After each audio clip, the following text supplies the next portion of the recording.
nation's power. The year is 1984. One company, Microsoft, dominates the computer world. It's their way or the highway, conform or die. This snapshot in time was perfectly captured in one of the most famous commercials in TV history.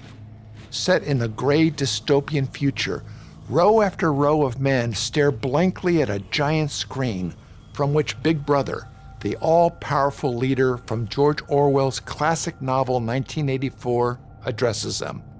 Suddenly, riot police burst into the hall, chasing a beautiful blonde woman in a white shirt and red shorts.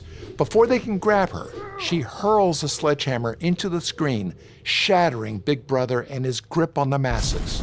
The narrator informs us that Apple's breakthrough product, the Macintosh computer, will be the device that sets us all free. Looking back, Apple largely lived up to its promise. A new wave of companies, each in its own way, followed the example set by Apple's legendary CEO, Steve Jobs. Google gave us instant access to vast amounts of information. Facebook gave us a new way to connect with friends, family, and the world. Twitter brought this world to us in real time. And YouTube allowed anyone with a smartphone to become a virtual broadcast network onto themselves. It was glorious and empowering. But that was yesterday. Today, it's 1984 all over again. Big Brother's back with an important twist. Our former liberators now want to be our masters. Apple, Google, YouTube, Facebook, and Twitter, the giants of social media, are demanding conformity to their values. It's their way or the highway. Conform or die. This image is perfectly captured not by an ad, but by this recent real-life scene. Row after row of men and women stare up at Tim Cook, Apple's CEO, as he makes a presentation, ironically before a civil rights group. We only have one message for those who seek to push hate, division, and violence. You have no place on our platforms, Cook tells his audience. You have no home here. Hate? Division? According to whom? The answer is obvious. According to Apple, Google, YouTube, Facebook, and Twitter. They are becoming the Big Brother Orwell foresaw. Conform or die. Cook's ideas are exactly the same as his fellow chief executives at Google, YouTube, Facebook, and Twitter. Disagree with Big Brother on, say, politics or morality, and Big Brother will shut you up by shutting you down. And what is it that Big Brother doesn't like? Well, Tim Cook said it. Anything that doesn't conform to his left-wing worldview. The examples are numerous and growing.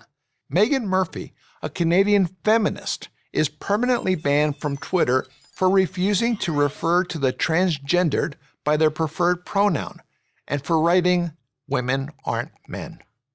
Google, Facebook, and Twitter all at various times refused to carry political ads from Tennessee Republican candidate Marsha Blackburn promoting her conservative views.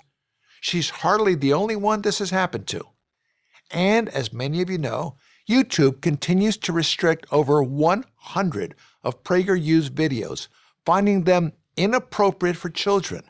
These include titles like, "Why Did America Fight the Korean War?"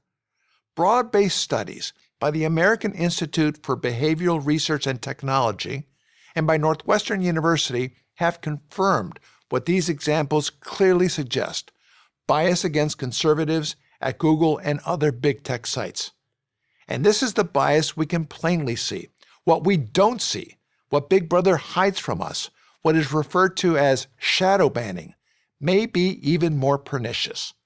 If you're on the left, maybe you're okay with this. But if you're not on the left, or even if you are and you revere the First Amendment, you should be concerned, very concerned.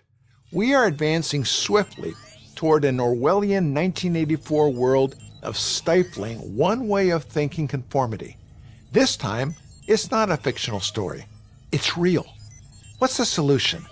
Simply return to the open market of ideas that served big tech so well for so long. Stop the censorship and let people make up their own minds. Otherwise, America, and the rest of what has been known as the free world will cease to be free. That's how serious the big tech threat is. I'm Brent Bozell, founder of the Media Research Center for Prager University.